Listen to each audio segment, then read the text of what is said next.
Hello दोस्तों, मैं फिर से हाजिर हूँ दाऊद की कहानी का अगला पार्ट लेकर। उम्मीद करती हूँ आप सब अच्छे होंगे। बैंक लूट के 2 साल बाद दाऊद ने फिर से पॉलिटिक्स में एंट्री मारने की सोची। इस बार उसने पुलिस और मीडिया का सपोर्ट लेकर सब कुछ प्लान किया। इकबाल नातिक एक यंग रिपोर्टर था जो रत्नागिरी से आया था।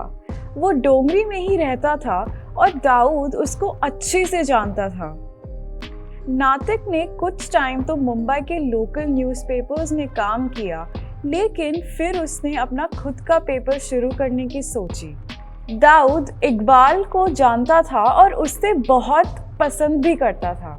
नातिक पठान गैंग के खिलाफ काफ़ी लिखता था। दाऊद को ये सब पढ़कर बहुत मज़ा आता था।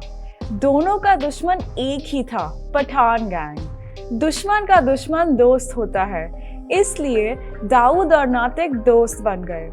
नातिक को अब दाऊद के लड़कों से पठान गैंग की अंदर की खबरें मिलती थी और नातिक उसे अपने पेपर में छाप देता था। दाऊद को अपनी राजनीति के लिए नातिक से बढ़िया कोई साथी नहीं मिल सकता था। 1977 में दाऊद ने नातिक को एक इंडिपेंडेंट कैंडिडेट बनाकर चुनाव में खड़ा करवा दिया। इस वक्त वहां पठान गैंग ने आतंक मचा रखा था। पठान गैंग के लड़के दिन दहाड़े लूट मार और खून खराबा करते रहते थे। इलेक्शन का माहौल था और पुलिस के लिए लॉ एंड ऑर्डर कायम रखना जरूरी था। डोंगरी पुलिस स्टेशन का इंचार्ज एक लीखा नाम का ऑफिसर था। वो जानता था कि अगर ये सब कंट्रोल में लाना है तो ये काम सिर्फ करीम लाला के कहने पर ही हो सकता है। उसने करीम लाला तक ये रिक्वेस्ट पहुंचाने की सोची।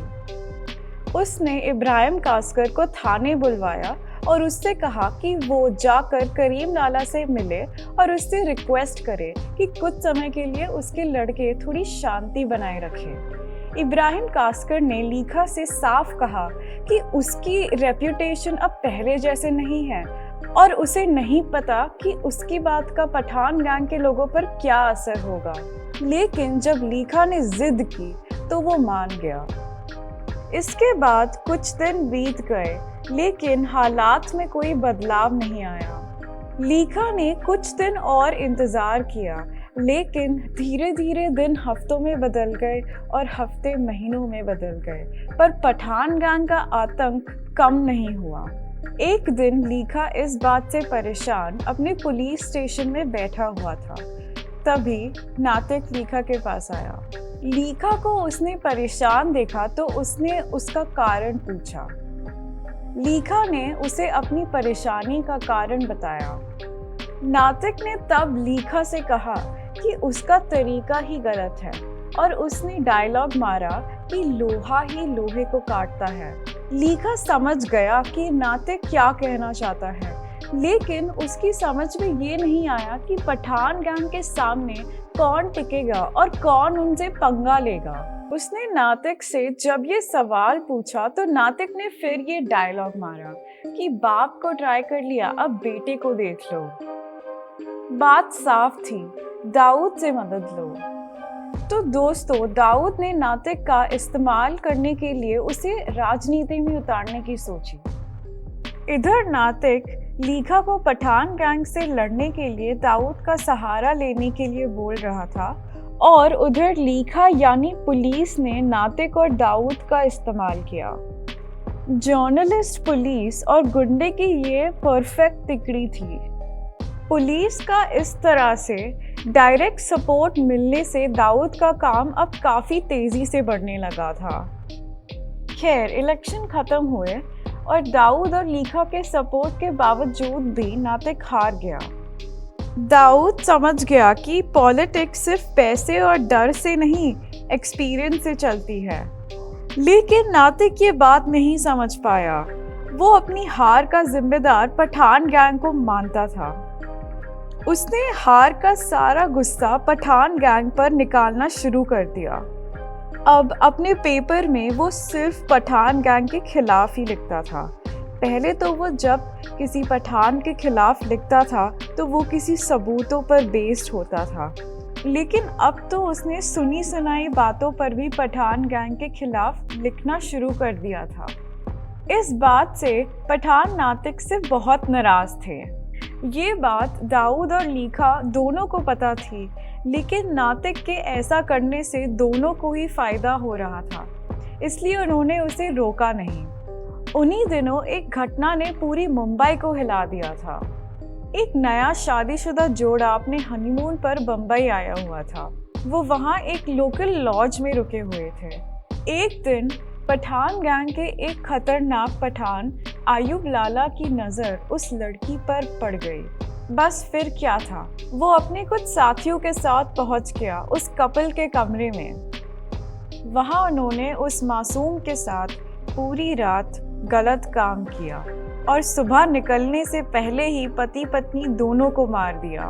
पठान गैंग के डर से किसी ने भी पुलिस से कुछ नहीं कहा, लेकिन नातिक ने अपने अखबार में इस इंसिडेंट को डिटेल में लिखा, जिसमें उसने आयुब लाला का नाम भी लिया। पुलिस को भी पता था कि ये काम आयुब लाला ने ही किया है, इसलिए इस खबर के छपने के बाद उन्होंने उसे गिरफ्तार कर लिया।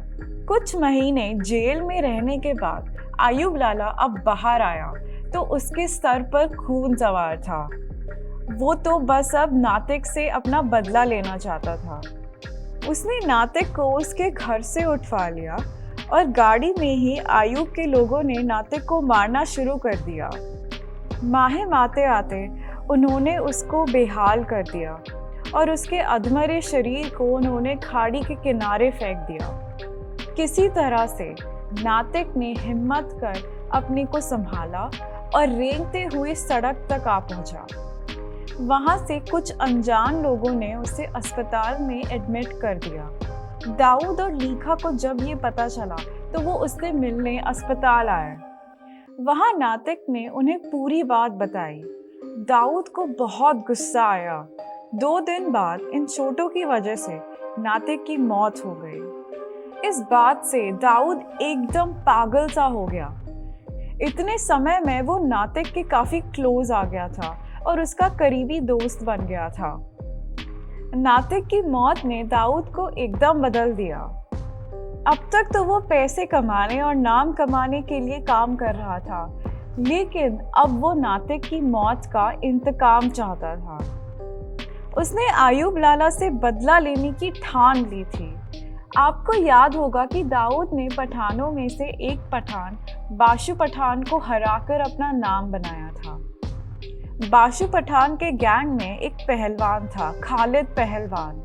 बाशु पठान की घटना के बाद दाऊद ने खालिद पहलवान को अपने गैंग में शामिल कर लिया था। खालिद पहलवान भी आयुब लाला से नफरत करता था। पठान गैंग में रहते हुए आयुब ने कई बार खालिद की बेइज्जती की। खालिद को आयुब द्वारा औरतों का एक्सप्लॉयटेशन भी पसंद नहीं था। दाऊद ये सब बातें जानता था, इसलिए उसने खालिद को कहा कि जाओ और आयुब को पकड़कर ख़त्म कर दो। जब आयुब को ये पता चला तो वो अंडरग्राउंड हो गया। कुछ दिन तो वो छुपा रहा, लेकिन था तो वो भी दबंग ही। जल्दी ही वो इससे उकता गया और बाहर निकल आया। एक दिन खालिद को पता चला कि आयुब पास के किसी दारू के अड्डे पे शराब पी रहा है। खालिद आयुब से निपटने वहां अकेले ही पहुंच गया। आयुब को देखते ही खालिद की आंखों में खून उतर आया। वो आयुब को जान से मार देना चाहता था। खालिद ने आयुब को कॉलर से पकड़ा और खींचकर उसे बाहर ले आया। उसने आयुब को लात घूंसों से पीटना शुरू कर दिया। वैसे तो आयुब भी बड़ा गुंडा था, लेकिन आज उसके खालिद पहलवान के सामने कुछ नहीं चल रही थी। खालिद ने अपना रामपुरी चाकू निकाला और आयुब की एड़ियां काट दी। आयुब अब अपने हाथों के बल खिसकता हुआ आगे बढ़ रहा था। खालिद उसे इस हाल में भी लात घूंसों से मार रहा था। पूरी सड़क पर खून की लकीर बन गई थी। सब लोग ये तमाशा देख रहे थे। फिर खालिद ने उसी चाकू से आयुब को जान से मार दिया। पूरे एरिया के लोग ये नज़ारा देख रहे थे।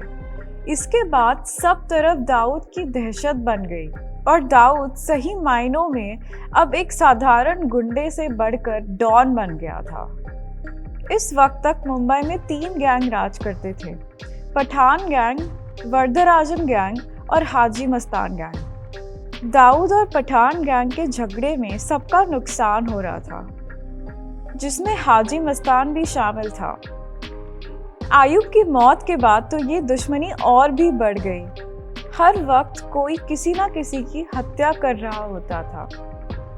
जब किसी पठान की मौत होती थी तो वो करीम लाला के गैंग के लिए एक झटका होता था, और जब दाऊद का कोई आदमी मर जाता था तो दाऊद और पुलिस दोनों का नुकसान होता था, क्योंकि दाऊद को लीखा का पूरा सपोर्ट था। इसलिए ज्यादा नुकसान पठान गैंग का हो रहा था। इस पूरे झगड़े में हाजी मस्तान का भी बहुत नुकसान हो रहा था। उसे समझ आ गया कि अब वक्त आ गया है कुछ करने का, नहीं तो सभी का नुकसान हो जाएगा। ये सोचकर मुंबई के बड़े डॉन हाजी मस्तान ने इस गैंग वॉर को रोकने के लिए मीटिंग बुलवाई। उसने पठान गैंग और दाऊद के बीच दोस्ती करवाने की सोची और अपने घर पर सभी गैंगस्टर्स की एक मीटिंग बुलवाई। इस मीटिंग में मुंबई के सभी छोटे बड़े डॉन शामिल हुए। इस मीटिंग में हाजी मस्तान ने कहा कि दाऊद और पठान गैंग एक ही कौम के लोग हैं, तो फिर आपस में ये खून खराबा क्यों? उसने कहा कि उसे दुख होता है जब उसके कौम के लोग एक दूसरे को जान से मार देते हैं। उसने कहा कि सबको मिलजुल कर काम करना चाहिए, इसी में सबका फायदा है। मस्तान की इस बात पर पठान गैंग ने दाऊद की शिकायत गिनानी शुरू कर दी। लास्ट में दाऊद उठा और उसने कहा कि वो यहाँ मौजूद सभी बड़ों की इज्जत करता है और वो प्रॉमिस करता है कि वो और उसका गैंग किसी भी पठान को बिना वजह नहीं मारेंगे। उसकी इस बात के बाद वहाँ का मूड काफ़ी हल्का हो गया और सभी एक दूसरे के साथ घुल मिलकर बात करने लगे। हाजी मस्तान को उस दिन एक बात समझ आ गई कि दाऊद भले ही 21 साल का छोकरा है, लेकिन वो बहुत सुलझा हुआ बंदा है। दाऊद को भी समझ आ गया था कि इस सुलह से हाजी मस्तान की पोजीशन और ऊपर जाएगी, लेकिन उसे इंतज़ार था उस दिन का जब हाजी मस्तान का टाइम ख़त्म होगा और वो मुंबई का राजा बनेगा। उस दिन दाऊद ने वहाँ मौजूद सभी गैंगस्टर्स को बता दिया था कि मुंबई में अब पठान गैंग, मस्तान गैंग और वर्दा गैंग की बराबरी पर एक और भी गैंग है, दाऊद साबिर गैंग। अब दाऊद को इंतज़ार था उस वक्त का जब उसका गैंग मुंबई पर राज करने वाला इकलौता गैंग रहेगा। तो दोस्तों, दाऊद की कहानी का अगला हिस्सा लेकर आऊँगी मैं अपने अगले एपिसोड में। तब तक के लिए इजाज़त दीजिए। नमस्कार।